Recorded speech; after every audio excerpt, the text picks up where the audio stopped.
Let me be real with you for a moment. Nobody is coming to save you. No perfect timing, no miracle moment, no sudden breakthrough without effort. If your life is going to change, you are the one who has to step up and take control. Taking control of your life starts the moment you stop blaming. You stop blaming. Stop blaming your past. Stop blaming your parent. Stop blaming the economy, the system, or the people who doubted you. Those things may have affected you, but they do not define you. What defines you is what you do after the pain, after the setbacks, after the excuses run out. See, most people want success, but they don't want responsibility. They want results, but they don't want the process. They want the reward, but they don't want the discipline. And life doesn't work like that. The moment you decide to take control is the moment you say, no matter what happened to me, I am responsible for what happens next. You've got to understand this. Your habits are shaping your future right now. Every small decision you make, what you watch, what you eat, how you talk to yourself, how you spend your time is either building you up or tearing you down. Control doesn't come from motivation alone. It comes from daily discipline, especially on the days you don't feel like it. Taking control also means mastering your mind. If you don't control your thoughts will control you. Fear will talk you out of your destiny. Comfort will keep you stuck. Doubt will convince you to quit early. You have to train your mind to move forward even when confidence is low and energy is gone. And let me tell you something powerful. Taking control is not about perfection. It's about consistency. You don't need to do everything at once. You need to do something every day. One decision, one improvement, one step forward. Small progress done daily will beat talent wasted by excuses every single time. When you take control of your life, your standards change. You stop accepting average. You stop settling. You stop negotiating with your weaknesses. You start demanding more from yourself, not because life is easy, but because your future is worth the fight. So today, right now, make the decision. Take ownership. Take responsibility. Take action. Because the moment you take control of your life is the moment your life starts to change. Ownership changes everything the moment you truly understand what it means and decide to live by it. Most people say they want control over their lives, but very few are willing to accept the responsibility that comes with that control. Ownership is not a motivational quote or a temporary feel inspiration. It is a mindset that forces you to look in the mirror and admit that where you are right now is largely the result of the choices you have made, the actions you took, and the actions you avoided. That truth can be uncomfortable, even painful, but it is also the doorway to freedom. Because the second you accept ownership, you regain power. You stop waiting for permission. You stop hoping someone else will change. You stop wasting energy blaming circumstances that you cannot control and start focusing on the decision that you can. When you take ownership of your life, excuses lose their power. Excuses feel safe because they protect your ego. They give you a reason to stay where you are without feeling guilty about it. But every excuse you accept quietly steals your future. Ownership demands honesty. It asks you to admit when you were lazy, when you were distracted, when you chose comfort over growth. Not to shame yourself, but to wake yourself up. Because awareness is the first step to transformation. You cannot fix what you refuse to acknowledge. And the moment you acknowledge your role and your results, you unlock the ability to change those results. Ownership also shifts how you see obstacles. Instead of asking, why is this happening to me? You begin to ask, what is this teaching me? And how can I use it? Life does not stop being hard when you take ownership, but you stop being helpless. You realize that challenges are not personal attacks. They are tests of your commitment, tests of your discipline, tests of your patience. And every test you face with ownership builds strength. Every test you avoid keeps you weak. Ownership trains you to respond instead of react, to think instead of complain, to move instead of freeze. One of the most powerful things about ownership is that it removes the need for external validation. When you stop blaming others, you stop needing their approval. You stop waiting for people to believe in you before you believe in yourself. You stop giving your power away to opinions that do not pay your bill, so build dreams. Ownership makes you internally driven.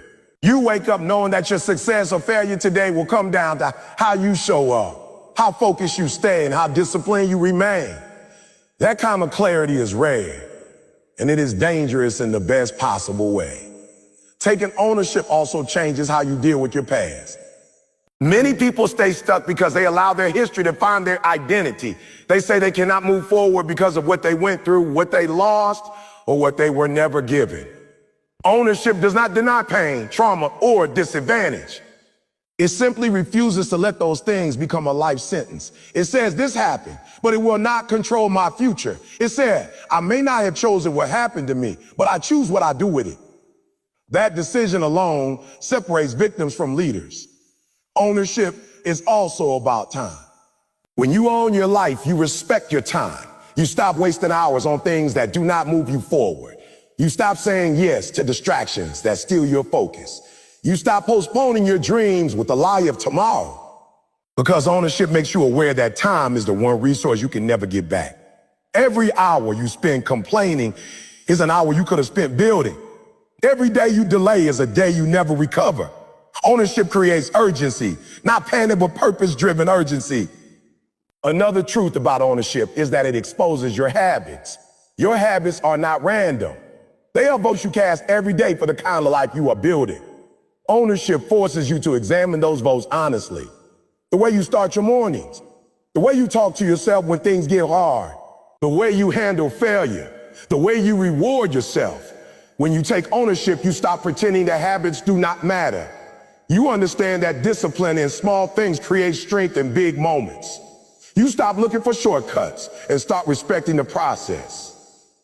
Ownership also transforms your self-talk. Instead of saying, I cannot do this, you say, I have not learned how yet. Instead of saying, this is too hard, you say, this is going to require more of me. Language matters because language shapes belief, and belief shapes behavior. When you own your words, you own your actions. You stop speaking weakness over your life and start speaking responsibility. Not fake positivity, but grounded confidence built on effort and integrity. When you fully embrace ownership, you stop comparing your journey to others. Comparison is a subtle way of avoiding responsibility. It gives you an excuse to feel behind, unlucky, or superior without actually improving. Ownership brings you back to your lane. It reminds you that your only real competition is who you were yesterday. It reminds you that progress is personal. That growth is not a race. That consistency matters more than speed. And when you focus on your lane, your energy stops leaking. Ownership also strengthens your resilience. When you fail, and you will fail, ownership prevents you from quitting. Instead of collapsing under disappointment, you analyze what went wrong. You adjust. You learn. You try again. Failure stops being a verdict and becomes feedback. This mindset keeps you in the game longer than talent ever could. Because talent without ownership creates arrogance, but ownership without talent creates unstoppable momentum. Taking ownership does not mean doing everything alone. It means being responsible even when you ask for help. It means not outsourcing blame when things fall apart. It means understanding that mentors, opportunity, and support systems can guide you, but they cannot carry you. You still have to show up. You still have to do the work. Ownership keeps you humble enough to learn and strong enough to learn and strong enough to lead. As you grow in ownership, your standards rise. You stop tolerating excuses from yourself. You stop lowering the bar to feel comfortable. You begin to demand excellence in your effort, not perfection in your results. This shift is critical because most people quit not because they fail, but because they get tired of holding themselves accountable. Ownership keeps you honest. It keeps you grounded. It keeps you moving forward even when motivation disappears. Ownership also changes how people see you, not because you announce it, but because it shows. People trust those who take responsibility. They respect those who do not deflect blame. They follow those who remain steady under pressure. Leadership is not about control over others. It is about control over self. And ownership is the foundation of that control. At the deepest level, ownership is an act of self-respect. It says, my life matters too much to be lived on autopilot. It says, I refuse to waste my potential blaming things I cannot change. It says, I am willing to do the hard internal work before asking for external rewards. That mindset is rare, and that is why success is rare. but it is available to anyone willing to accept responsibility. When you wake up each day with ownership, your life stops feeling random. Even on hard days, you know you are moving with intention. You know that your actions align with your values. You know that no matter the outcome, you showed up fully. That peace is priceless. Not because everything works out, but because you know you did your part. Ownership is not a one-time decision. It is a daily commitment. Some days you will live it well. Other days you will slip. The difference is that ownership allows you to correct quickly instead of spiraling. You do not hide from mistakes. You face them. You do not justify weakness. You address it. You do not wait for motivation. You act with discipline, and eventually something powerful happens. You start trusting yourself. You start believing that no matter what life throws at you, you will figure it out. Not because you are fearless, but because you are responsible. Not because you are perfect, but because you are consistent. That trust becomes confidence. That confidence fuels action. And that action builds the life you once only imagined. Ownership changes everything because it puts the steering wheel back in your hands. And once you have it, the only question left is whether you are willing to drive. Self-control is the real power because without it, talent is wasted, opportunities are missed, and potential remains locked forever. Most people think power looks loud, aggressive, dominant, or forceful, but real power is quiet. Real power is the ability to pause when emotions want to explode, to stay disciplined when distractions are screaming, and to stay committed when quitting feels easier. Anyone can react, but only a few can respond with intention. That ability to choose your response, even under pressure, is what separates those who lead their lives from those who are controlled by circumstance. When you lack self-control, life controls you. Your moods decide your actions. Your impulses dictate your choices. Your environment pushes you in directions you never planned to go. You wake up promising yourself that today will be different. And by nightfall, you realize nothing changed. Not because you are incapable, but because you surrender control to comfort, habit, and emotion. Self-control is the muscle that stops this cycle. It gives you the strength to do what needs to be done even when you do not feel like it. Self-control starts with awareness. You cannot control what you do not notice. Most people live on autopilot, repeating the same behaviors without questioning them. They eat without thinking, scroll without purpose, speak without intention, and react without reflection. Self-control asks you to slow down and observe yourself honestly. It asks you to notice what triggers you, what distracts you, what weakens your focus. This awareness is not about judging yourself. It is about understanding yourself. And understanding creates choice. One of the hardest tests of self-control is emotional regulation. Life will test you. People will disrespect you. Plans will fail. Progress will feel slow. In those moments, emotion will demand immediate expression. Anger wants release. Fear wants escape. Frustration wants surrender. Self-control does not deny emotion. It manages it. It allows you to feel deeply without acting recklessly. It allows you to acknowledge pain without letting pain dictate your future.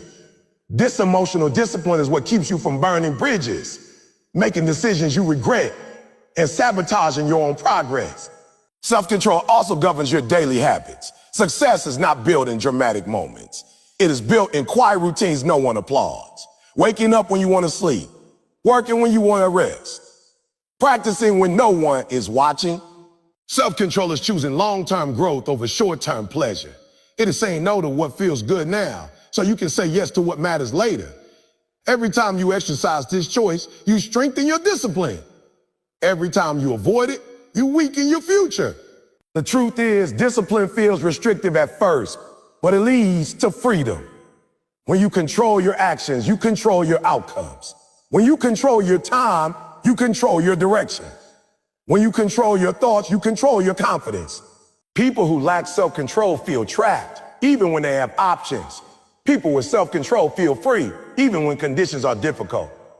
That's real power. Self-control also determines how you handle temptation. Temptation is not always obvious or destructive. Sometimes it looks harmless. Another episode, another delay, another excuse, another shortcut. These small compromises seem insignificant in the moment, but over time they shape your identity. Self-control teaches you to recognize these moments as crossroads. One path leads to comfort and stagnation. The other leads to discomfort and growth. You may not see the results immediately, but the direction is being set. Another area where self-control proves its power is consistency. Motivation comes and goes. Energy rises and falls. But self-control keeps you steady. It keeps you moving forward, even when progress feels invisible. It prevents you from quitting during the boring phase, the slow phase, the phase where nothing exciting seems to be happening. Most people fail here, not because they are weak, but because they mistake lack of excitement for lack of progress. Self-control helps you trust the process when emotions are silent. Self-control also protects your focus. In a world full of noise, distraction is one of the greatest threats to success. Notifications, opinions, entertainment, and comparison constantly pull your attention away from what matters. Self-control allows you to say no to unnecessary noise so you can say yes to meaningful work. It allows you to guard your mental space because what you focus on grows and what you ignore fades. Without self-control, your attention is rented out to the loudest voice in the room. Self-control does not mean living without joy. It means choosing intentional joy over impulsive pleasure. It means understanding that discipline and happiness are not enemies. In fact, discipline creates deeper satisfaction because it aligns your actions with your value. When you live without self-control, pleasure fades quickly and regret follows. When you live with self-control, effort may feel heavy at first, but fulfillment lasts longer. One of the most overlooked aspects of self-control is speech. Words spoken in anger, fear, or insecurity can undo years of hard work. Self-control teaches you to pause before speaking, to think before reacting, and to choose words that reflect your values rather than your emotions.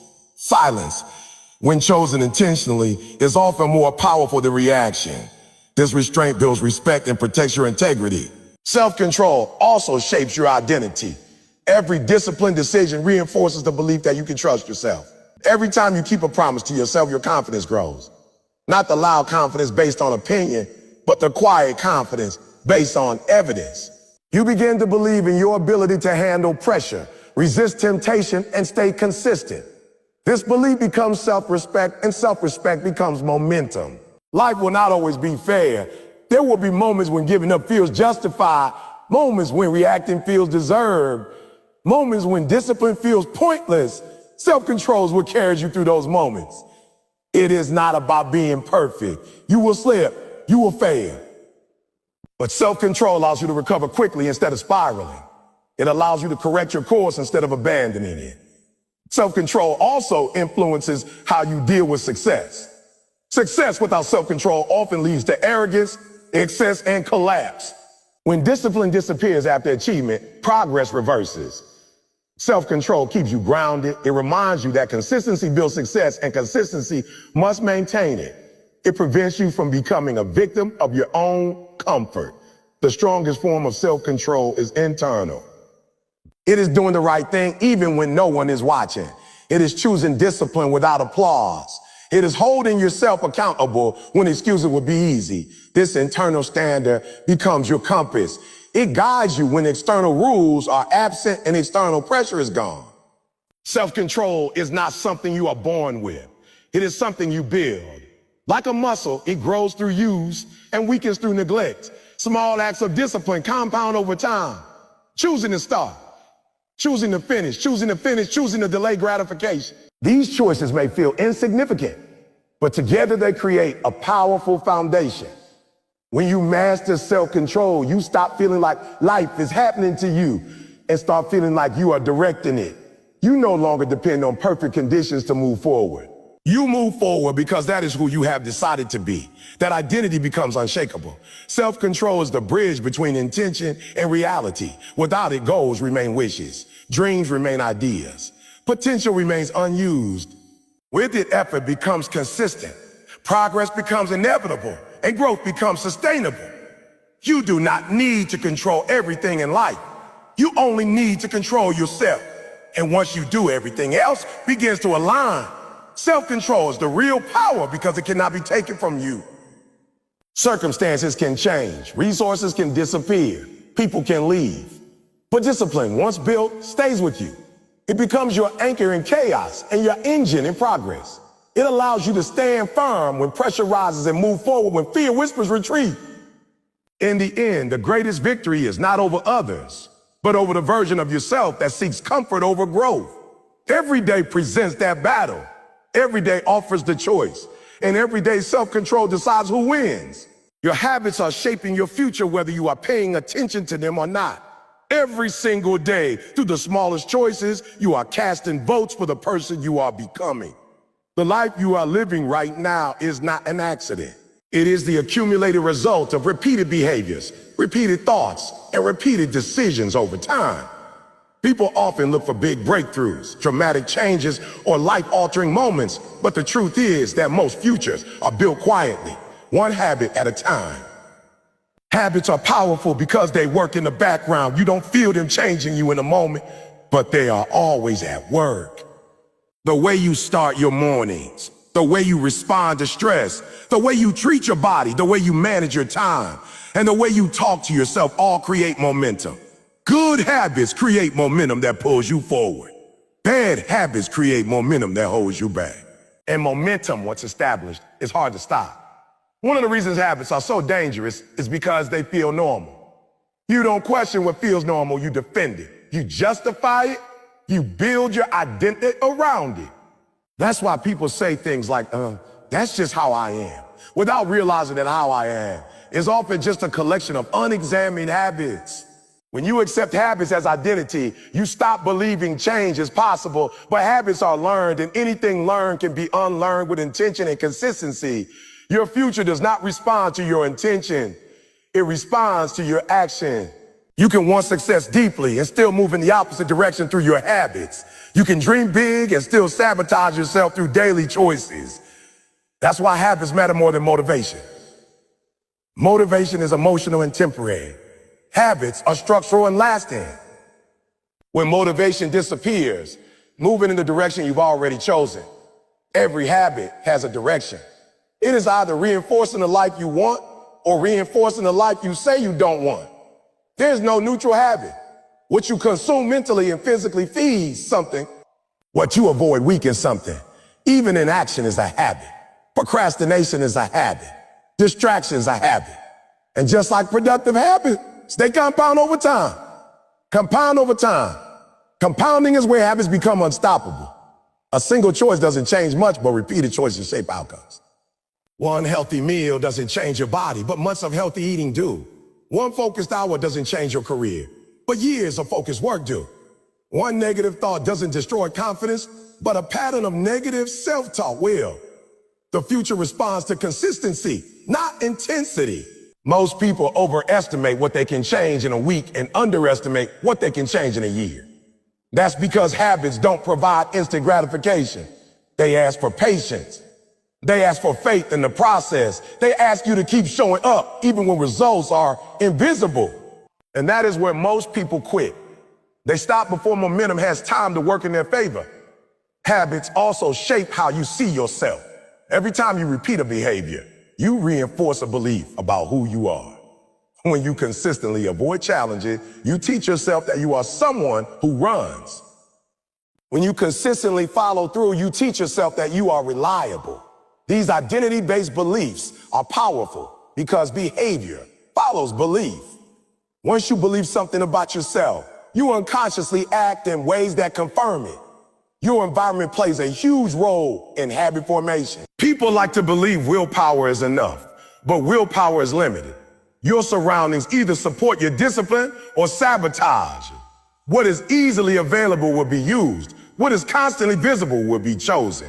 That's why changing habits often requires changing environments. If you don't control your environment will control your habits. Habits also determine how you respond under pressure. In stressful moments, you don't rise to your goals. You fall back on your habits. That is why preparation matters. That is why repetition matters. When pressure hits, there is no time to think. You act based on what you have trained yourself to do. Your habits become your safety net or your downfall. Many people say they want change, but their habits say otherwise. Their words aim high, but their routines aim low. This disconnect creates frustration. You feel like you are trying, but nothing changes. The problem isn't effort, it's alignment. Your habits must match your goals. If they don't, the habits will win every time. The future always listens to what you do more than what you say. Breaking bad habits is difficult because they often serve a purpose. They provide comfort, escape, or familiarity. Removing a habit without replacing it leaves a gap. That gap pulls you back to the old behavior.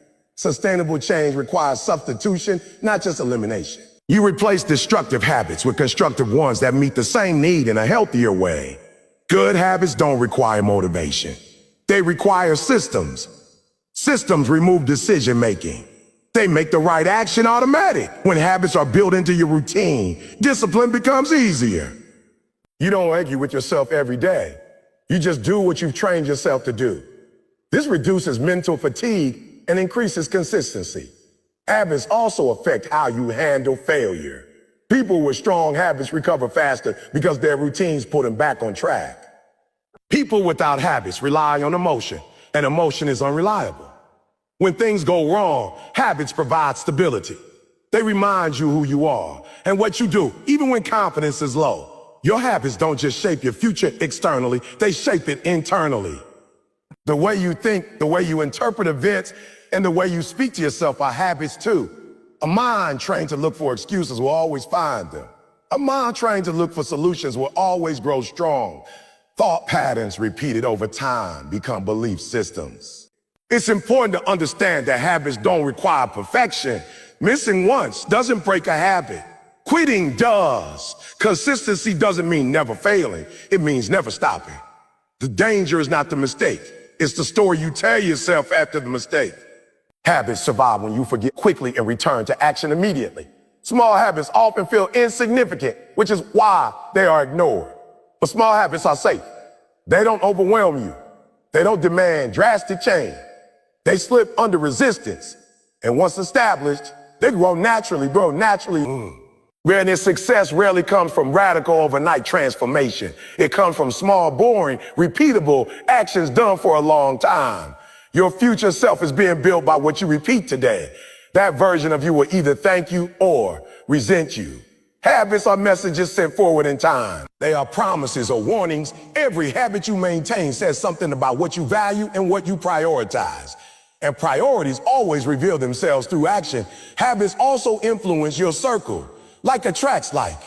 Your routines determine where you spend your time, who you interact with, and what conversations you have. Over time, habits shape your network, and your network shapes opportunities. This is how small daily actions can lead to major life shifts without you noticing it happening. Changing habits requires patience and self-honesty. You must be willing to admit what isn't working. You must be willing to start small. You must be willing to feel uncomfortable. Comfort and growth rarely coexist. Habits that build your future often challenge your present comfort. But discomfort is temporary. Regret lasts much longer. Your habits don't care about your past. They respond to what you do consistently now. No matter where you are starting from, repetition will move you forward.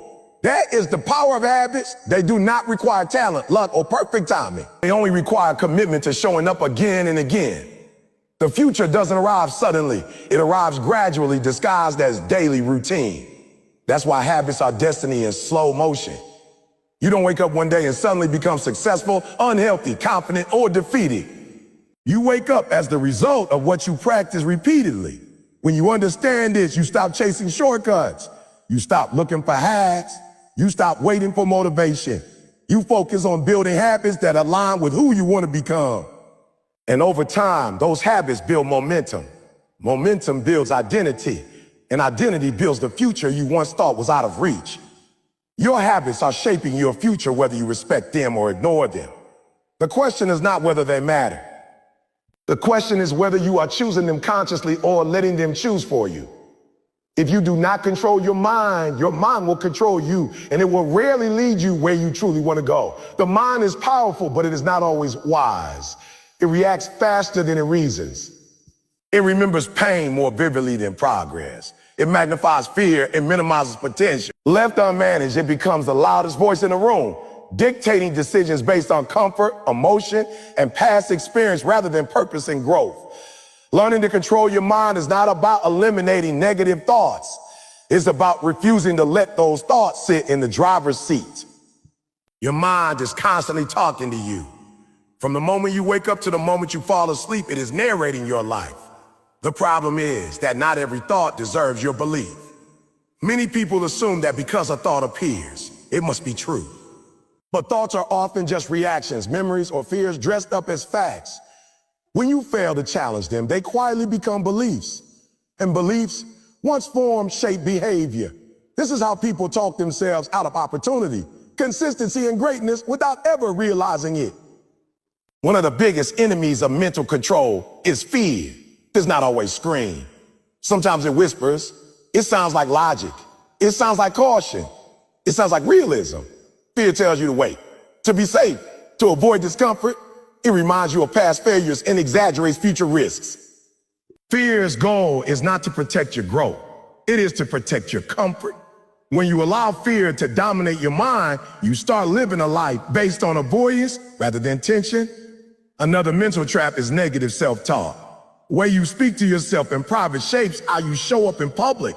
If your inner voice constantly criticizes, doubts, and belittles you, confidence will always feel out of reach. You can hear encouragement from others and still feel empty if your own mind is working against you. Controlling your mind means learning to interrupt destructive inner dialogue and replace it with language that supports effort, resilience, and progress. Your mind also has a strong attachment to the past. It remembers embarrassment, failure, rejection, and pain with sharp detail. While reflection can be useful, obsession is destructive. When your mind constantly drags the past into the present, it limits your ability to act boldly. You begin to hesitate, overthink, and second guess. Mental control requires learning from the past without living in. The lesson should stay. The weight should not.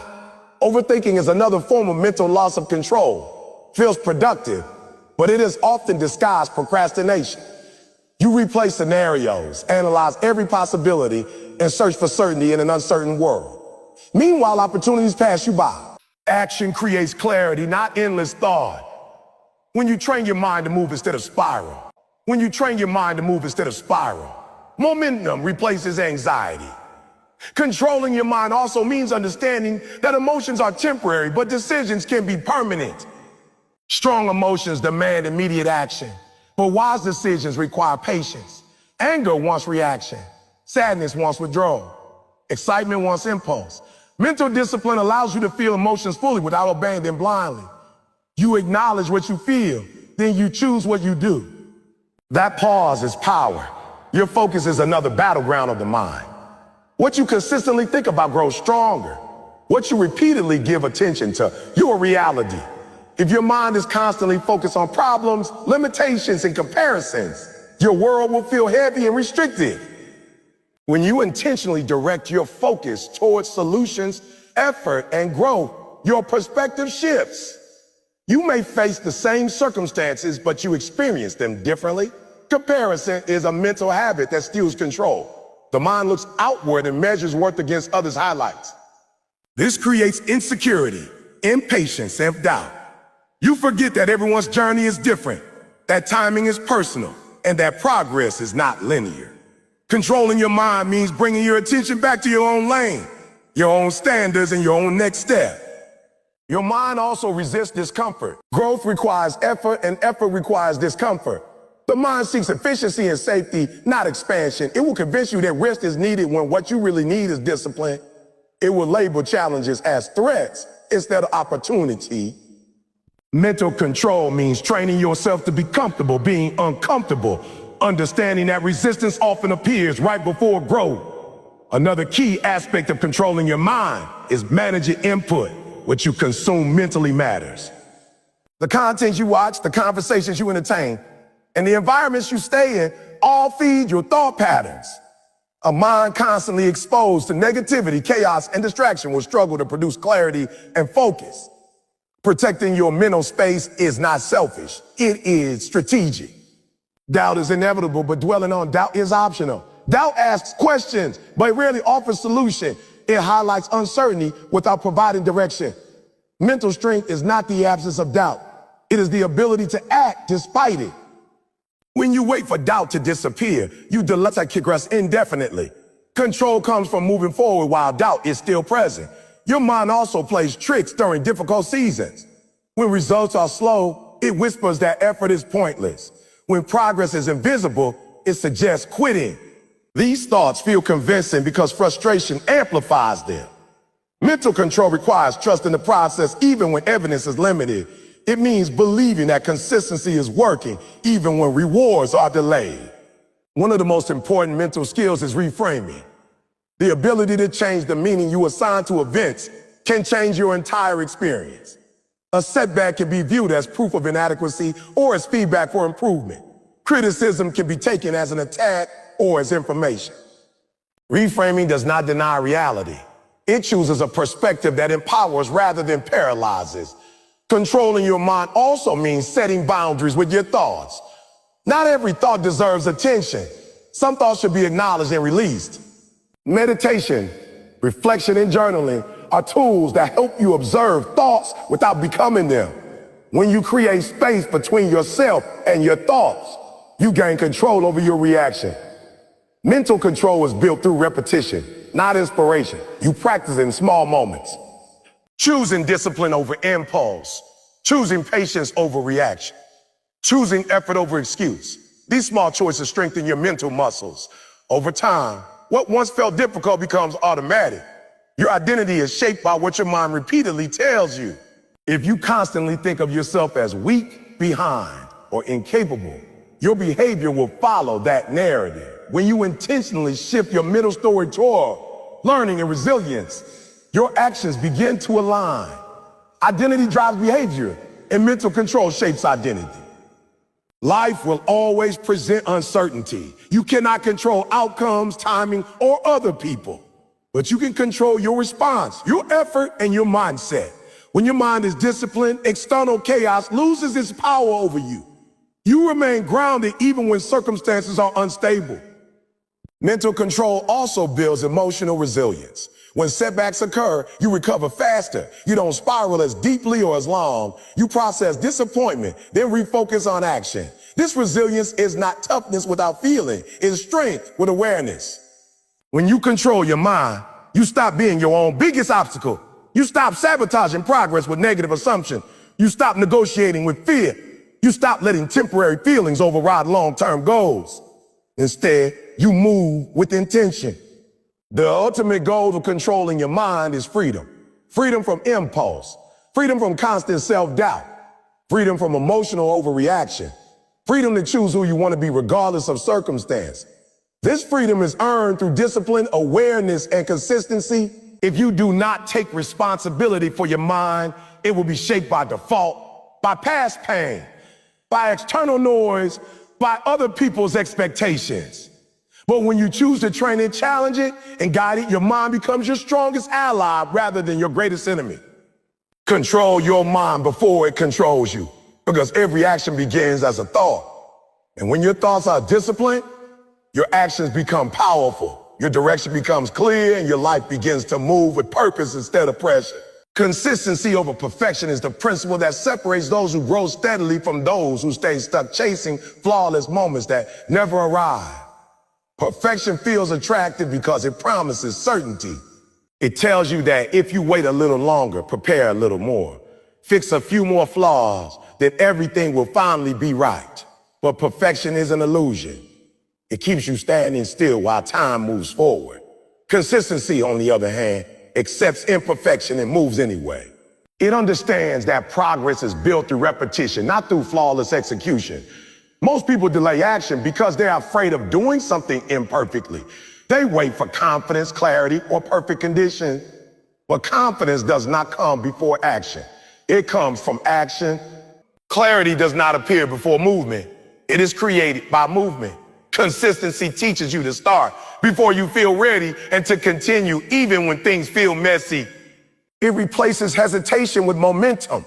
Perfection focuses on outcomes. Consistency focuses on process. When you obsess over outcomes, every mistake feels like failure. Every delay feels devastating. Every setback feels personal. But when you commit to consistency, mistakes become part of the journey. You expect them. You learn from them, you adjust and continue. This mindset removes the emotional weight that stops most people from trying again. Consistency builds trust with yourself. Every time you show up, even imperfectly, you prove that you are reliable. That reliability compounds into self-belief. Perfection, on the other hand, damages trust because you constantly break promises to yourself by waiting. You tell yourself you will start tomorrow, next week, or when things improve. Over time, your mind stops believing your intentions. Consistency repairs that relationship by aligning words with action. The truth is that perfection is often just fear wearing a mask.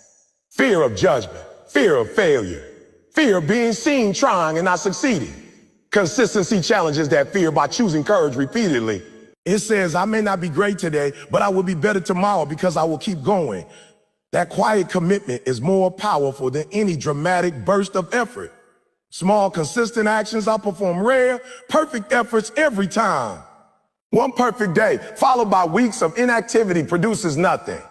Small daily steps produce momentum. Momentum creates rhythm. Rhythm creates habit. And habits shape outcomes. This is how ordinary actions lead to extraordinary results over time. Consistency also protects you from burnout.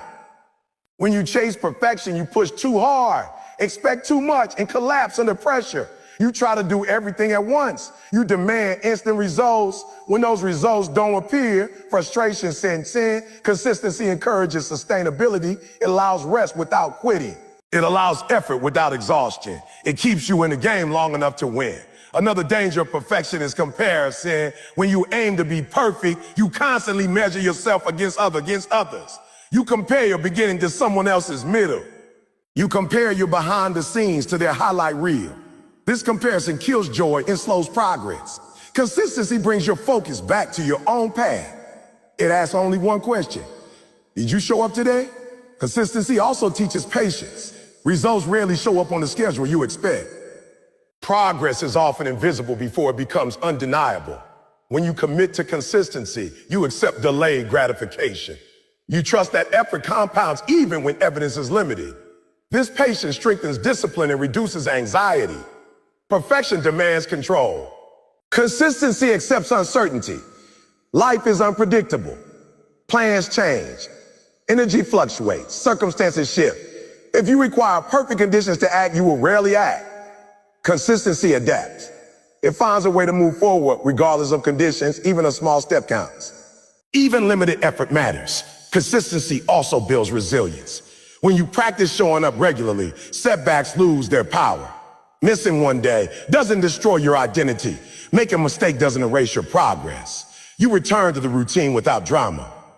This emotional stability keeps you moving forward instead of starting over repeatedly. Growth happens through repetition. Skills improve through practice, not through planning alone. Confidence grows through experience, not through visualization alone. Strength increases through repeated effort, not through one perfect workout. Consistency respects this reality. It aligns with how progress actually works. Another powerful aspect of consistency is that it lowers resistance. Big goals feel intimidating. Perfect execution feels overwhelming. But small, consistent actions feel manageable. You don't have to conquer the entire mountain today. You only have to take the next step. This reduces procrastination and builds momentum naturally. Consistency also reshapes identity. When you show up daily, you stop seeing yourself as someone who tries and start seeing yourself as someone who does. This shift is subtle but powerful. Identity influences behavior. When you identify as consistent, discipline becomes part of who you are, not something you force. Perfection creates pressure. Consistency creates freedom. When you allow yourself to be imperfect, you experiment more. You learn faster. You recover quicker. You stop fearing mistakes and start using them. This freedom fuels creativity and innovation. Consistency also keeps you grounded during success. When results improve, perfection can create complacency or arrogance. Consistency keeps you humble. It reminds you that results are maintained the same way they were built, through daily effort. This mindset protects progress long term. Life rewards persistence more than brilliance. Many talented people fail because they stop. Many ordinary people succeed because they keep going. Consistency gives you staying power. It allows you to outlast doubt, competition, and setbacks. Consistency is not about intensity. It is about commitment.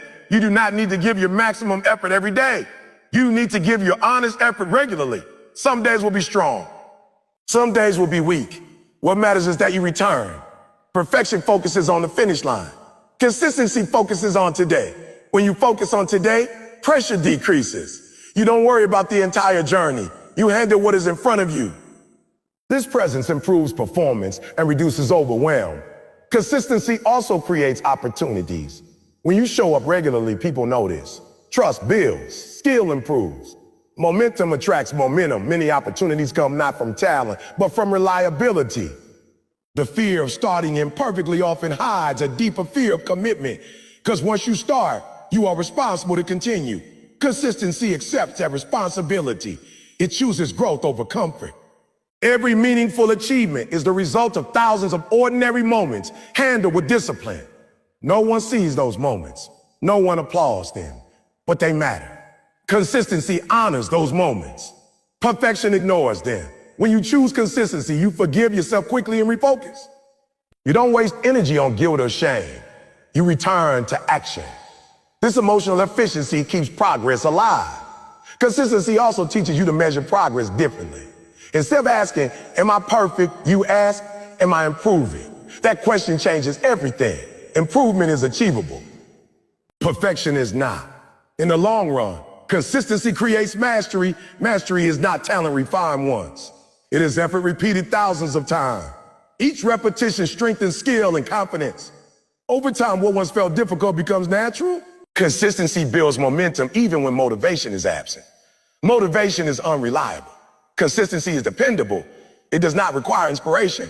It requires decision. And decisions, when repeated, become habits.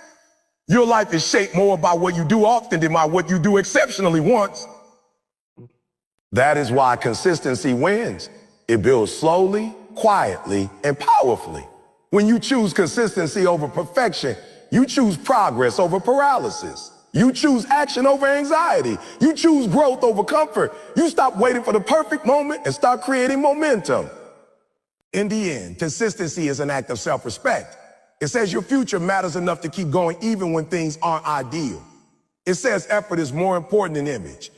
It says progress is more valuable than pride. Perfection asks you to wait. Consistency asks you to move. And movement, even imperfect movement, is what changes everything. Your environment shapes your decisions far more than most people are willing to admit. You may believe that choices are purely the result of willpower, motivation, or intent, but the truth is that the spaces you occupy, the people you surround yourself with, and the information you consume quietly guide your behavior every single day. Long before discipline kicks in, environment sets the direction. It nudges you towards certain habits, reinforces certain beliefs, and normalizes certain standards. If you are not intentional about your environment, it will shape you by default. Environment is not just physical space. It is emotional, social, mental, and digital. It is the tone of conversations around you. It is the expectations people place on you. It is the content you scroll through when no one is watching. It is the routines that feel normal in your daily life. Over time, these factors influence what you consider possible, acceptable, and achievable. When your environment supports growth, progress feels natural. When it resists growth, progress feels exhausting. One of the most powerful ways environment shapes decisions through normalization. You tend to accept what you see repeatedly. If everyone around you complains, you begin to see complaining as reasonable. If laziness is common, discipline feels extreme. If mediocrity is tolerated, excellence feels unnecessary. The human mind adapts quickly to what it is exposed to. What once felt uncomfortable becomes familiar. What becomes familiar feels safe. And what feels safe is often chosen even when it limits growth. Your environment also influences your self-image. When you are surrounded by people who doubt themselves, settle easily, or avoid responsibility, you may unconsciously adopt the same identity. Not because you want to, but because identity is shaped through reflection. You see yourself through the lens of your surroundings. On the other hand, when you are around people who take ownership, push themselves, and speak with purpose, something shifts inside you. Higher standards begin to feel achievable. Growth feels expected rather than exceptional. Physical environment plays a subtle but powerful role. A cluttered space often leads to a cluttered mind. Chaos outside can create resistance inside. When your surroundings lack structure, discipline becomes harder to maintain. Clean, organized spaces reduce mental friction. They make focus easier. They remove unnecessary decisions.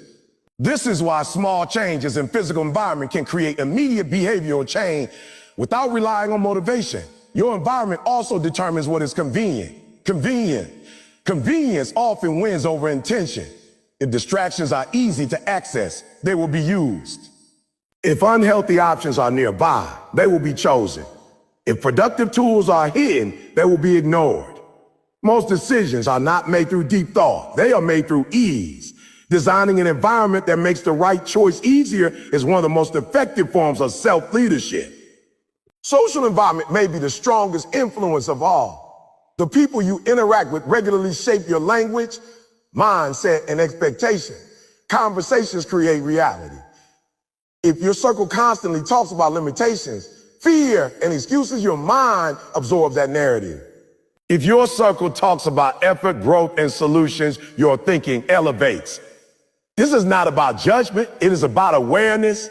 Influence does not require permission. It happens through proximity. You may believe you are immune to influence, but influence does not ask for belief. It works quietly. You begin to adopt phrases. You mirror attitudes. You adjust goals to fit the group. Over time, you drift toward the average of your environment. This is why environment change often leads to personal change faster than internal effort alone.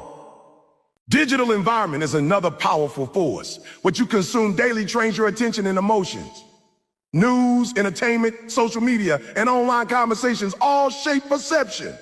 A constant stream of negativity, comparison, and distraction weakens focus and confidence. A curated digital environment that supports learning, inspiration, and clarity strengthens discipline and mindset. You may not control the internet, but you control what you allow into your mental space. Environment also affects emotional regulation. In supportive environments, stress is processed constructively. In toxic environments, stress multiplies. When you are constantly surrounded by tension, criticism, or unpredictability, your nervous system stays alert. This makes patience harder, focus weaker, and discipline more difficult. In calm, structured environments, emotional balance becomes easier to maintain. Another way environment shapes decisions is through expectation. When more is expected of you, you often rise to meet it. When little is expected, effort declines. Expectations act as invisible standards.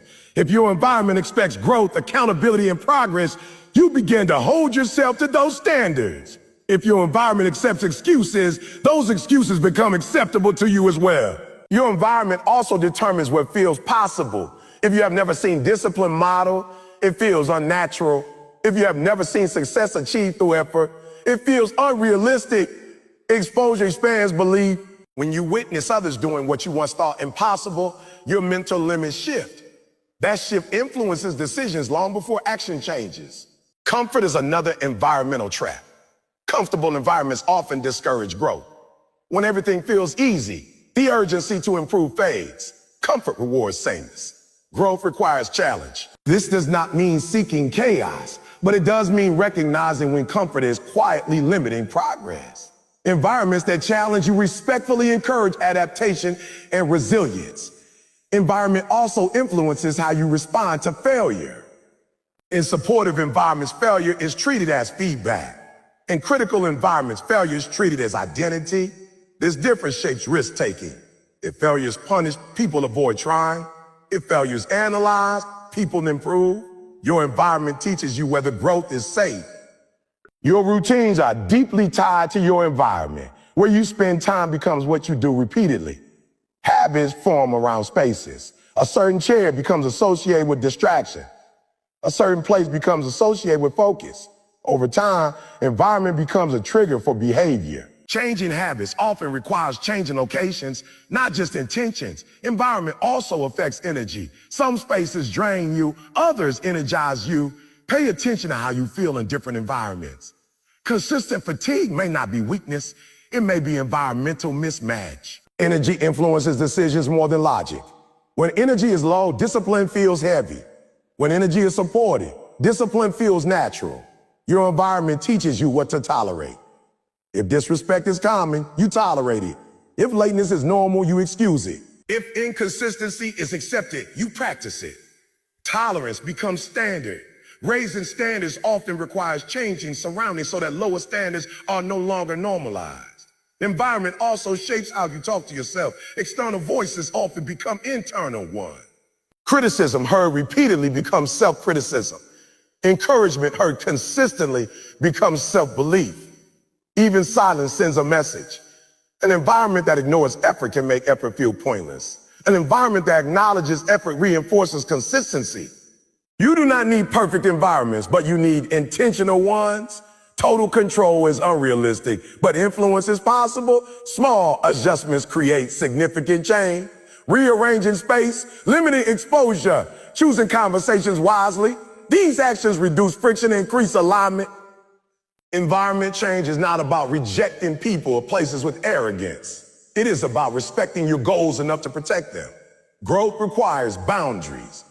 Boundaries are environmental decisions. They define where you spend time, what you consume, and who has access to your energy. One of the most difficult truths is that some environments are incompatible with the person you are trying to become. This does not make them bad. It makes them misaligned. Holding on to environments out of loyalty, fear, or familiarity can quietly sabotage progress. Letting go is not betrayal. It is alignment. Environment also affects identity reinforcement. When your environment supports your goals, consistency feels natural. When it contradicts your goals, discipline feels like constant resistance. Over time, resistance leads to fatigue. Alignment creates sustainability. Growth-oriented environments encourage reflection. They ask questions. They challenge assumption. Stagnant environments discourage reflection. They reward routine and punish difference. Awareness of this dynamic helps you choose where to invest your time and energy. Environment shapes your sense of urgency. In environments where progress matters, time feels valuable. In environments where nothing changes, time feels endless. Urgency drives action. Action drives growth. Your environment also influences emotional contagion. Emotions spread quickly. Stress spreads. Optimism spreads. Cynicism spreads. Being around emotionally charged environments affects mood and decision-making. Emotional awareness helps you protect focus. Environment can either remind you of who you were or support who you are becoming. Objects, conversations, and routines carry memory. If your environment constantly pulls you backward, growth requires more effort. Designing an environment that reflects your future identity reduces internal conflict. You may not be able to leave every limiting environment immediately, but you can create pockets of alignment. A focused hour, a supportive conversation, a controlled digital space. These pockets build resilience until larger changes are possible. Environment change often precedes internal change. People try to change mindset without changing surroundings and wonder why progress is slow. Mindset thrives when environment supports it. Discipline is easier when resistance is reduced. Your decisions are not isolated events. They are responses to cues. Environment provides those cues. When cues change, behavior changes. This is not weakness. It is human nature. Environment also influences your sense of belonging. People conform to belong. If belonging requires shrinking, you will shrink. If belonging requires growth, you will grow. Choose environments where growth is welcome. Long-term success is less about heroic effort and more about strategic positioning. Placing yourself where growth is normal, effort is expected, and accountability is present multiplies progress without exhausting willpower. Environment is the silent architect of your life. It builds habits, shapes beliefs, and influences direction without asking for permission. When you become aware of this, you regain control. You stop relying solely on motivation and start designing conditions that support your goals. Your environment will either pull you forward or hold you back. It will either stretch you or soften you. It will either challenge you or comfort you. The direction it pulls depends on what you allow. When you take responsibility for your environment, you take responsibility for your future. You choose what surrounds you. You choose what influences you. You choose what becomes normal. And over time, those choices shape the decisions that shape your life. Raising your standards is one of the most uncomfortable and transformative decisions you will ever make. It sounds simple on the surface, but in practice, it demands honesty, courage, and a willingness to confront the parts of your life where you have been settling. Standards are not just rules you talk about. They are the behaviors you consistently accept from yourself. They determine what you tolerate, what you pursue, and what you walk away from. Long before results show up, standards quietly decide the direction of your life. Many people confuse standards with goals, but they are not the same. Goals are destinations you hope to reach. Standards are the baseline of behavior you refuse to fall below. Goals are about the future. Standards govern the present. You can have high goals and low standards. When that happens, progress becomes inconsistent and fragile. High standards create stability. They make effort non-negotiable. They turn discipline into identity rather than obligation. Most people do not fail because they aim too high. They fail because they accept too little from themselves. They tolerate procrastination. They excuse inconsistency. They justify poor habits. Over time, these small allowances compound into stagnation. The danger is not in making mistakes. It is in normalizing them. What you repeatedly excuse becomes what you repeatedly experience. Raising your standards starts with awareness. You have to notice where you are negotiating with your potential, where you say it just this once or too often, where you lower expectations to avoid discomfort. These moments seem harmless, but they shape character. Every time you choose comfort over commitment, you reinforce a lower standard. Every time you choose effort over ease, you reinforce a higher one. Standards shape self-respect. How you treat your time reflects how much you value yourself. How you keep promises to yourself determines how much you trust yourself. When standards are low, self-trust erodes. Self-trust erodes. You begin to doubt your ability to follow through. When standards rise, self-respect grows. Confidence becomes grounded, not loud. It comes from knowing that you do what you say you will do.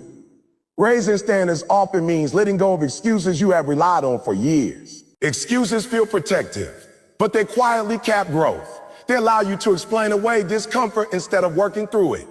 When you raise your standards, excuses lose power. You stop asking whether something feels good and start asking whether something feels good and start asking whether it aligns with who you want to become. One of the hardest parts of raising standards is that it exposes gaps. You become more aware of where you fall short. This can feel discouraging at first, but awareness is not punishment. It is information. It shows you where growth is needed. High standards do not demand perfection. They demand honesty and effort. They ask you to respond to gaps with action, not avoidance. Raising your standards changes how you spend your time. Time wasting becomes more uncomfortable. Distractions lose appeal. You begin to feel internal resistance to activities that do not align with your values. This is not because you become rigid, but because clarity increases. You know what matters, and that knowledge reshapes priorities. Standards influence emotional regulation. When standards are low, emotions dictate behavior. When standards are high, emotions are acknowledged made blindly. You still feel tired, frustrated, or unmotivated, but you act according to principle rather than impulse. This is where maturity develops. You stop waiting to feel ready and start acting responsibly. Raising standards also affects relationships. You become more selective about who has access to your energy. You stop tolerating disrespect disguised as humor. You stop accepting inconsistency dressed up as busyness. This does not make you harsh. It makes you clear. Clear standards reduce resentment because boundaries replace unspoken expectations. People may react when you raise your standard. Some will feel challenged. Some will feel challenged. Others will feel uncomfortable. Not because you are doing something wrong, but because your growth reflects possibilities they are avoiding. This reaction is not a signal to lower your standards. It is a signal that change is happening. Growth often creates distance before it creates alignment. Raising standards requires patience. You will not meet them perfectly at first. You will struggle. What matters is response.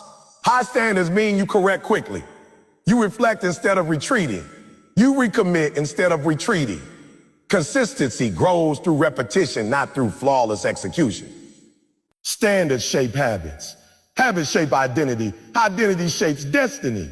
This chain operates whether you are aware of it or not. When you raise standards, habits slowly adjust to meet them. When habits change, identity follows. You stop seeing yourself as someone who tries and start seeing yourself as someone who it does. Raising standards also changes how you define success. Success becomes less about external validation and more about internal alignment. You measure progress by effort, integrity, and growth rather than comparison. This creates stability. External circumstances fluctuate, but internal standards remain steady. Many people fear that high standards will lead to burnout. In reality, unclear standards cause burnout. When expectations are vague, effort becomes scattered. When standards are clear, energy is focused. You know what deserves your effort and what does not. This clarity conserves energy rather than draining it. Raising standards forces you to confront comfort. Comfort is not bad, but unchecked comfort leads to stagnation.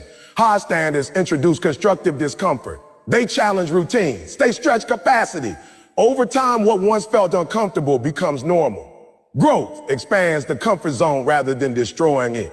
Standards also influence how you handle adversity. When standards are low, setbacks feel personal and overwhelming. When standards are high, setbacks are treated as part of the process. You expect difficulty. You plan for resistance. This expectation reduces shock and increases resilience. Raising standards requires internal leadership. No one can enforce them for you long term. External pressure may initiate change, but internal standards sustain it. This is where integrity develops. You do the right thing even when no one is watching because your standards are watching. High standards encourage long-term thinking. Short-term pleasure loses its grip when weighed against long-term goals. You begin to delay gratification not out of denial, but out of vision. You understand that discipline now creates freedom later. Standards influence language.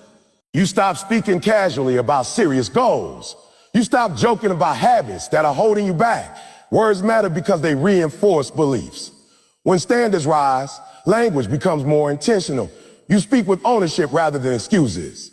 Raising standards also means redefining failure. Failure is no longer falling short. Failure is refusing to adjust. When standards are high, feedback becomes valuable. Criticism becomes information rather than attack. This mindset accelerates growth. Standards shape how you enter each day. You no longer ask, what do I feel like doing? You ask, what is required? This shift creates momentum. Action precedes motivation. Progress fuels confidence. Raising standards does not mean becoming rigid or joyless. It means choosing joy intentionally rather than accidentally. It means enjoying rest because it is earned, not because it is habitual. It means celebrating progress without losing hunger. Standards also affect decision-making speed. When standards are clear, decisions become easier. You know what aligns and what does not. This reduces mental fatigue. Clarity replaces overthinking. Raising standards often requires solitude. Reflection is necessary to define what you truly value. Without reflection, standards are borrowed rather than chosen. Chosen standards carry more power because they are rooted in identity. You will not always feel proud while raising standards. Growth often feels awkward. You may feel behind. You may feel exposed. These feelings are signals of expansion. Comfort rarely accompanies transformation. Standards influence how you respond to successes. High standards prevent complacency. Achievement becomes a checkpoint, not a finish line. Gratitude and hunger coexist. You appreciate progress without losing momentum. Raising standards is an act of self-respect. It says your life matters enough to require effort. It says your potential deserves protection. It says your future is worth discipline. You do not raise standards by making grand declarations. You raise them through small, consistent decisions. Showing up when tired. Speaking honestly when uncomfortable. Choosing effort when excuses are available. These moments define character. Standards shape legacy. Long after goals change, standards remain visible in how you live, how you treat others, and how you respond to chat. They become your signature. Raising standards does not guarantee immediate success. It guarantees alignment. Over time, alignment produces results that are sustainable and meaningful. Shortcuts may produce quick wins, but standards produce lasting impact. When standards rise, life simplifies. Noise fades, priorities sharp. You spend less time negotiating with yourself and more time executing. This simplicity creates peace. Ultimately, raising your standards is about becoming a person who can handle the life you want. It prepares you for responsibility. It builds capacity, strengthens resilience. You do not rise to the level of your goals. You fall to the level of your standards. Every day in small ways, you choose that level. And with each choice, you decide the direction of your life. Confidence is not something you are born with, and it is not something that magically appears the moment life becomes easy. Confidence is built in motion, not in waiting. Most people believe they need confidence before they act, but that belief keeps them stuck. They wait to feel ready, to feel sure, to feel fearless. And while they wait, life passes them by. The truth is that confidence comes after action, not before it. Every time you move despite fear, every time you take a step without certainty, you send a message to yourself that you are capable. That message grows stronger with repetition, and over time it becomes unshakable belief. Action forces you to confront reality instead of imagine fear. Fear is powerful when it lives only in your mind. It grows in silence, feeds on hesitation, and multiplies when you overthink. But the moment you act, fear loses its grip. It does not disappear completely, but it shrinks. Action exposes fear for what it really is. A warning, not a command. When you act, you realize that most of what you were afraid of never actually happens. And even when things go wrong, you survive. That survival becomes evidence. Evidence builds confidence. Confidence is also built through failure. This is something many people struggle to accept. They believe failure destroys confidence, but in reality, failure strengthens it when handled correctly. When you fail and keep going, you prove to yourself that you are not fragile. You learn that mistakes do not define you, and setbacks do not end your journey. Each failure you survive adds another layer of resilience. Over time, you stop fearing failure because you know you can handle it. That knowledge is confidence in its rawest form. Action teaches you who you really are. Potential is invisible until it is tested. You may believe you are capable, talented, or strong, but until you put yourself in situations that demand effort, discipline, and courage, those beliefs remain unproven. Action turns belief into experience. Experience turns doubt into certainty. Every challenge you face and overcome reveals another part of your strength. The more you act, the more you discover. The more you discover, the more confident you become. Confidence grows when you keep promises to yourself.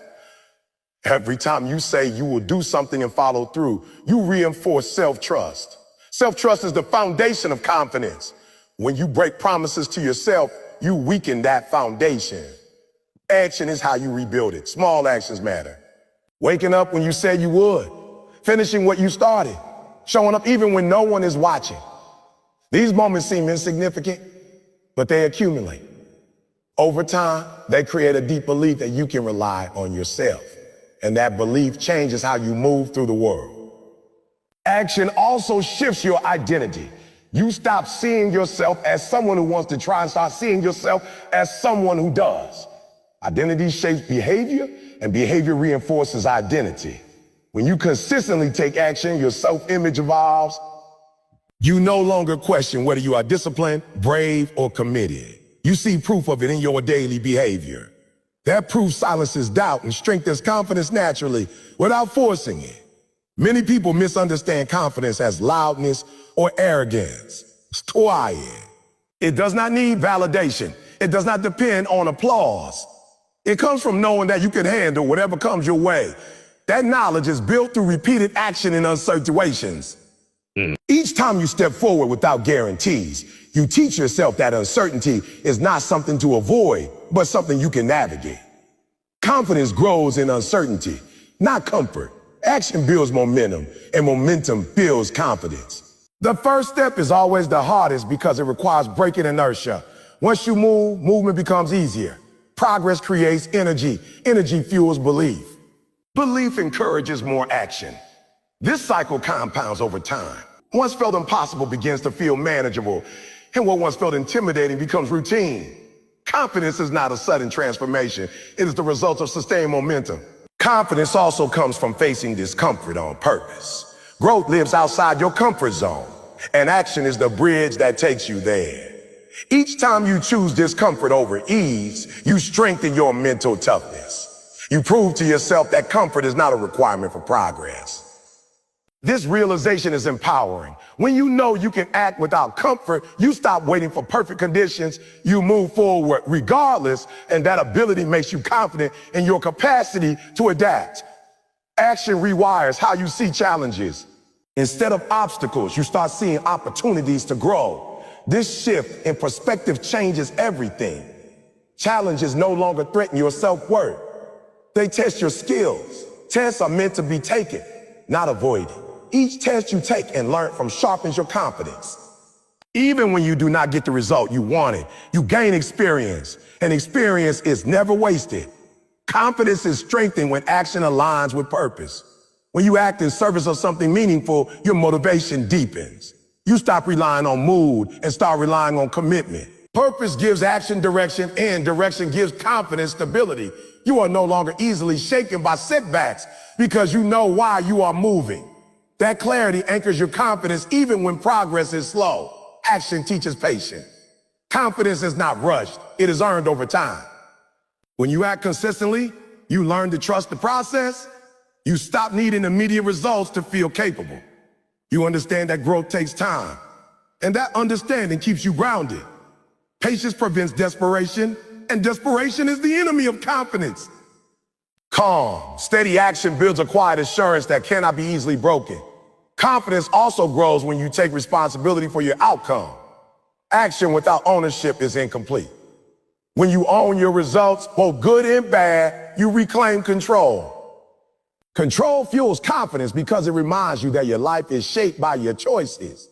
Even when circumstances are difficult, knowing that your response matters empowers you. Action combined with responsibility transforms you from a passive observer into an active participant in your own life. The more you act, the less you need external validation. You stop looking for permission because your actions become your permission. You stop seeking approval because your progress speaks for itself. This independence strengthens confidence at its core. You become less affected by opinions and more focused on execution. Confidence rooted in self-reliance is stable and enduring. Action also teaches humility, which strengthens confidence rather than weakening it. When you act, you realize how much there is to learn.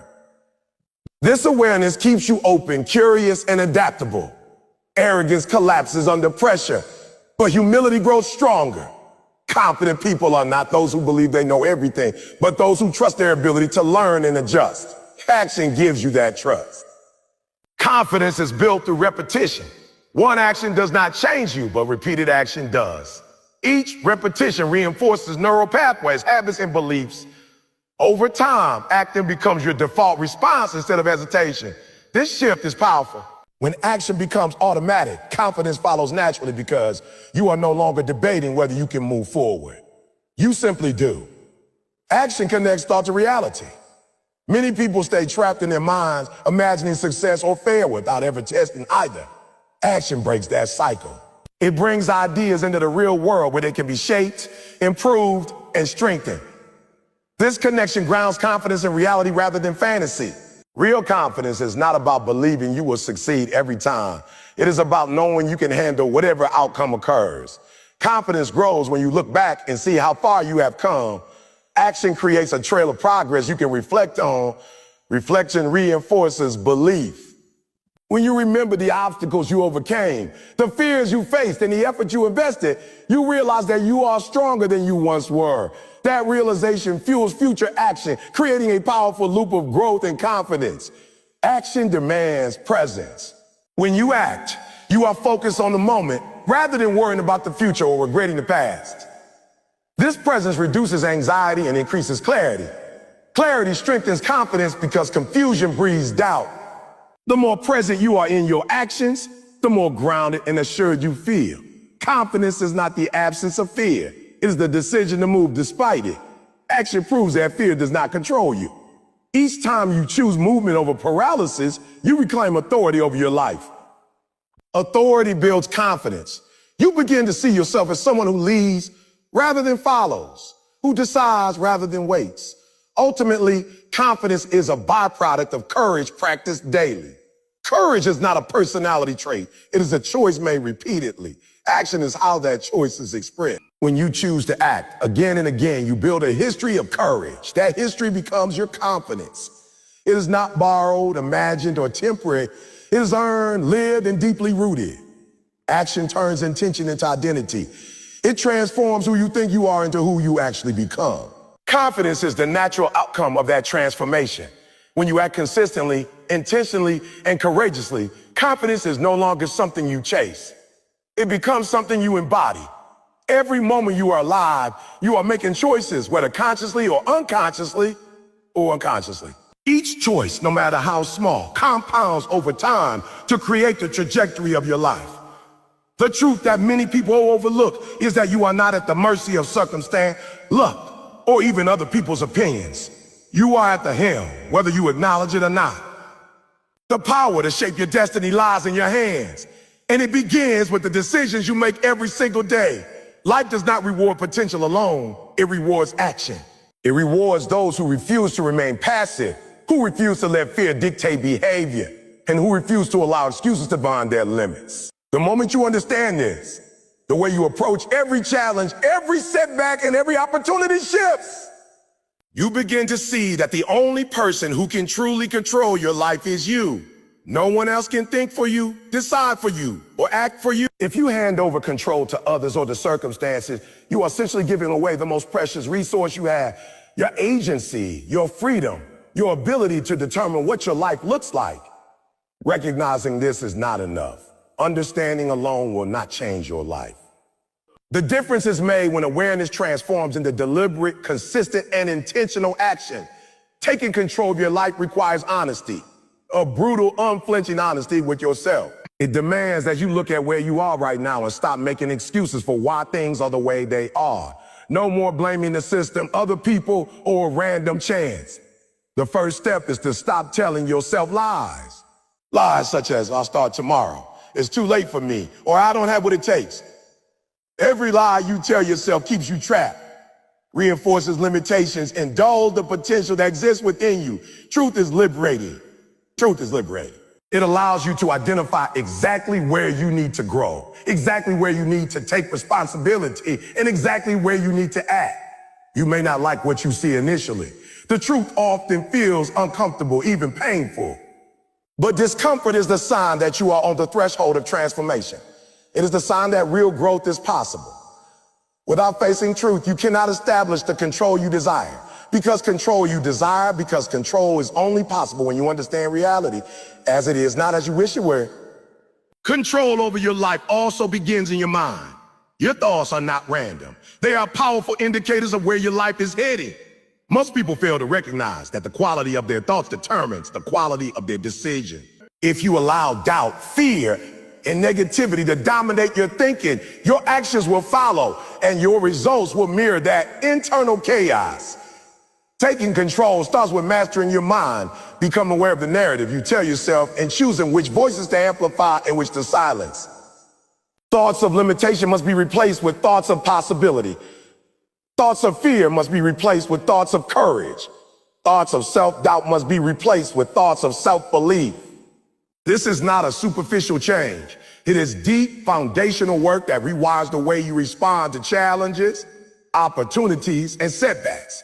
Every action that stems from clarity, focus, and belief strengthens your control and reinforces your ability to guide your life intentionally.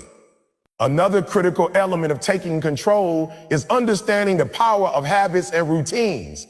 Your life is not determined by random acts of effort. It is determined by patterns of behavior repeated consistently over time. Habits are the architecture of your days, and once they are established, they shape outcomes almost automatically. Those who seem effortlessly successful have often mastered their routines. They have learned how to align daily action with long-term goals. Control over life is less about grand gestures and more about the small, deliberate choices repeated consistently. Waking up with intention, committing to personal growth, prioritizing health, dedicating time to learning, and showing up even when motivation is low. These daily acts of consistency accumulate into extraordinary results. The key is to design your habits in such a way that they serve your vision, not your comfort. Comfort is the enemy of growth.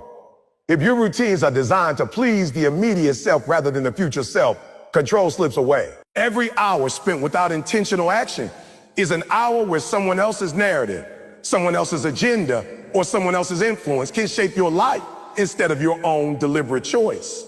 Accountability is another cornerstone of control. You cannot outsource responsibility for your life to anyone else and expect to thrive. It is not enough to wish, hope, or desire change. You must accept full ownership of your decisions, actions, and consequences. This includes owning mistakes without shifting blame, owning failures without self-pity, and owning successes without arrogance. Accountability transforms your mindset from passive to proactive. It is the realization that every result, good or bad, is a reflection of your choices. This understanding removes victimhood, excuses, and dependency. Once you embrace accountability, your actions become sharper, more intentional, and more aligned with your purpose. You stop waiting for validation, permission, or opportunity. You become the architect of your own destiny. Time is another crucial factor in the equation of control. Most people live as though they have unlimited time, but the truth is that life is finite. Each day lost is an opportunity wasted. Taking control means valuing your time, protecting it fiercely, and using it strategically. It means prioritizing tasks that move you toward your goals and eliminating distractions that siphon energy and focus. It means saying no to people, activities, and habits that do not align with your vision. Time is the currency of life, and mastery over your time is mastery over your life. You cannot control your days if you are constantly at the mercy of interruptions, indulgences, or trivial concerns. Every deliberate choice about how you spend your time reinforces your agency and strengthens your command over your own life. Equally important is the environment you cultivate. Your surroundings, the people you spend time with, and the information you consume all shape your mindset, your energy, and your decision. Surround yourself with people who challenge you, inspire you, and hold you accountable. Remove influences that promote mediocrity, doubt, and stagnation. Curate the digital spaces you engage with and the media you consume so that your mind is nourished with possibility, growth, and encouragement rather than fear, comparison, and distraction. An environment that aligns with your goals will make self-discipline natural, not forced. Taking control means designing external conditions that support internal mastery. Another layer of control comes from taking ownership of your emotions. Emotions are powerful, but they are not commands. Most people react to emotions impulsively, allowing anger, fear, or frustration to dictate their action. When you take control, you pause, assess, and respond intentionally rather than reacting automatically. Emotional mastery allows you to navigate challenges with clarity and composure, to make rational decisions under pressure, and to act consistently in alignment with your goals. This is a skill developed over time through mindfulness, reflection, and conscious practice. It is the difference between being ruled by circumstances and ruling over your circumstances. Decision-making is the vehicle through which control manifests. Every choice you make, big or small, affects the trajectory of your life. Taking control means making decisions based on your principles, vision, and long-term goals, rather than short-term impulses, peer pressure, or convenience. Indecision is a form of surrender. Hesitation has control over the chance, fear, or other people. Confident, decisive action reinforces mastery over life, while procrastination and uncertainty erode it. Each decision is a test of your commitment to yourself, and each test, when passed, strengthens your belief in your own capacity. Discipline is another pillar of control. Motivation is fleeting, but discipline endures. It is the ability to act consistently even when desire wanes, even when energy is low, and even when obstacles arise. Discipline bridges the gap between intention and result. It is the muscle that allows you to act in alignment with your vision regardless of circumstances. Without discipline, awareness, desire, and planning are insufficient. Life will pull you in countless directions, and only through consistent, disciplined action can you maintain control, progress, and alignment with your purpose. Growth and learning are also central to taking control. A person who believes they have nothing to learn becomes trapped by their own limitation. Taking control requires humility, The recognition that you are capable of improvement in the willingness to seek knowledge, skill, and perspective. Continuous learning expands your capabilities, strengthens your confidence, and allows you to navigate challenges with greater effectiveness. Stagnation is a surrender to life. Growth is an assertion of control. Every book read, every skill acquired, every lesson internalized increases your capacity to influence your own destiny. Fear is perhaps the most common barrier to control, but it is also the most revealing. Fear is a signal of the areas where you have yet to assert your agency. It shows you where courage is required. Taking control does not mean eliminating fear. It means acting despite it. The more you move forward in the presence of fear, the less power fear holds over you. Every courageous choice, every calculated risk, every step into the unknown expands your comfort zone and strengthens your command over life. Fear is temporary, but the habit of decisive action in its presence is permanent and empowering. Persistence is the glue that binds all these elements together. Control over your life is not achieved through a single act of courage. A single insight or a single decision is built through consistent, deliberate effort over time. Obstacles will arise, setbacks will occur, and distractions will tempt you away from your purpose. But persistence ensures that you continue to act, to learn, to grow, and to realign whenever necessary. Each return to deliberate action reinforces your authority over your own life, and over time, the compounding effect of persistence becomes unstoppable. Vision is the compass of control. Knowing where you want to go provides direction and focus. Without vision, action becomes scattered, energy is wasted, and control erodes. The clear vision allows you to filter opportunities, prioritize actions, and make decisions that align with your ultimate goals. Vision is not a vague hope. It is a detailed picture of the life you intend to create, combined with a plan of action. It gives purpose to effort, clarity to choices, and meaning to challenges. Gratitude and reflection are also integral to maintaining control. Awareness of progress, even small progress, reinforces your sense of agency. Reflection allows you to learn from successes and failures alike, adjusting strategies, refining goals, and improving execution. Gratitude grounds you in perspective, reminding you of resources, support, and opportunity that enhance your capacity to act. Together, these practices strengthen your confidence, focus, and ability to guide your own life intentionally. Ultimately, taking control of your life is a holistic process. It involves mastering your mind, habits, time, environment, emotions, decisions, discipline, learning, and vision. It is an ongoing commitment to act intentionally, to align behavior with values, to respond to fear with courage, to navigate life with purpose. Control is not a destination. It is a continual practice. It is exercised moment by moment, choice by choice, decision by decision. Each step forward is evidence of your capacity to shape your life. And over time, those steps accumulate into a life defined not by chance, circumstance, or the will of others, but by your own deliberate action. When you truly embrace control of your life, you stop blaming, waiting, and hoping. You start doing, deciding, and shaping. You understand that every result, whether success or failure, is feedback, not a verdict.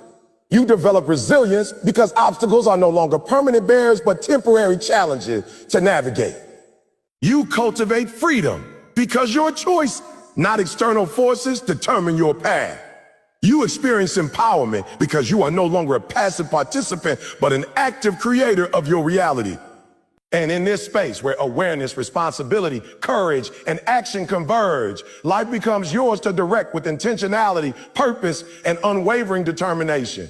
The journey to full control is never perfect or linear. There will be missteps, distractions, and moments of doubt.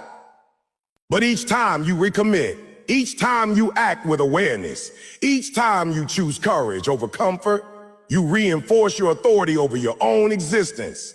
Control is strengthened, confidence grows, and the trajectory of your life moves steadily toward the future you choose. The life you desire is not determined by luck, by chance encounters, or by the limitations of others. It is determined by your willingness to act, persist, and remain accountable to yourself no matter the obstacles. You are the author of your story, the captain of your ship, and the architect of your destiny. The decisions you make today echo into your tomorrow. The actions you take now, no matter how small, Build momentum that will carry you through challenges, setbacks, and victories alike. Every intentional choice is a brick in the foundation of the life you will lead. Every act of courage, discipline, and consistency strengthens the structure. And as the foundation grows stronger, the limits imposed by fear, doubt, and external influence crumble. You do not need permission to take control. You do not need ideal conditions. You do not need approval from anyone else. The only requirement is the decision to act repeatedly, consistently, and intentionally. From this point forward, life becomes an experiment of your choices, a reflection of your standards, and a manifestation of your deliberate action. You move forward not because the path is easy, but because your commitment is unshakable. You embrace uncertainty, navigate discomfort, and confront challenges with the knowledge that every step reinforces your control, strengthens your capabilities, and brings you closer to the life you are meant to lead. Taking control of your life is not a one-time event. It is a lifelong commitment. It is exercised in how you think, how you act, how you respond, and how you persist. It is reinforced by clarity, accountability, discipline, and vision.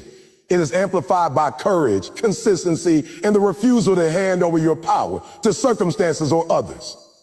And it is rewarded with a life defined not by limitation, fear, or external expectation, but by deliberate choice, purposeful action, and the unwavering belief that you are capable of creating the future you desire. Every day presents a new opportunity to assert this control. Each sunrise is a chance to act with intention, to align your choices with your goals, and to demonstrate through behavior that you are the author of your own life. There will be moments of difficulty, moments of doubt, and moments where fear whispers that you are not ready. In those moments, remember that control is not about perfection. It is about persistence. It is about moving forward, step by step, decision by decision, choice by choice, even in the presence of uncertainty. That is the essence of mastery over life. And that is the path to freedom, fulfillment, and lasting empowerment. Your life is a reflection of your decisions. Your future is a result of your actions. Your potential is unlocked not by chance, but by deliberate choice and relentless execution. You have the power to shape, mold, and direct your path. No external force can take that away unless you allow it. Everything else, the challenges, the distractions, the setbacks, is temporary. What is permanent is your ability to respond, to act, and to choose intentionally. When you embrace this truth, when you commit to owning every aspect of your journey, you discover that control was never elusive. It was waiting for your decision to claim it. This is your life. This is your responsibility.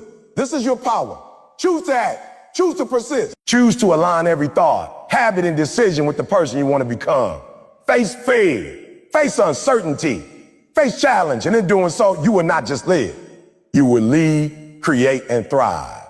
Control is yours, and with it, the possibilities are limitless. The choice is yours always. Take it, own it, and let every action, every thought, every moment be a testament to the power you hold within. Your life is yours to command, and it begins the moment you decide to take control and never let go. You are capable, you are powerful, you are responsible, you are ready. And when you embrace this truth fully, without hesitation, without excuse, and without surrender, nothing can stand in your way. This is the moment where your potential transforms into reality, where your intentions become action, and where your life becomes the deliberate creation of your own courage, discipline, and determination.